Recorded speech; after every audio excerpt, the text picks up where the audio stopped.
रहीम यार खान में 2 आदी और रिकॉर्डिंग मुल्ज़िमान ने पुलिस के सामने सरेंडर कर दिया। जराइम की दुनिया छोड़ने का ऐलान। रहीम यार खान में पुलिस की सरेंडर पॉलिसी कामयाब होने लगी।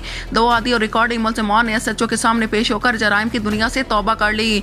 यंग स्टार टीवी न्यूज़ के मुताबिक रहीम यार खान में थाना रुकनपुर के SHO राना मोहम्मद आरिफ के रूबरू 2 भाइयों असलम कोहराई और असकर कोहराई ने खुद को पुलिस के हवाले कर दिया और आइंदा जराइम से दूर रहने का अहद किया।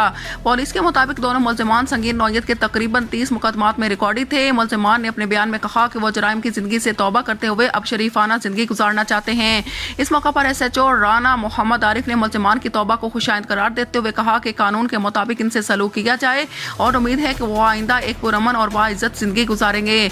मुल्ज़िमान ने DPO रहीम यार खान इरफान अली समू की जानब से दी गई सरेंडर पॉलिसी को सराहते हुए कहा कि इस पॉलिसी ने इन्हें मौका फराहम किया कि वो जराइम छोड़कर अपने और अपने बच्चों के बेहतर मुस्तकबिल की तरफ कदम बढ़ा सकें। Report Abdul Karim कोहराई, young star TV news.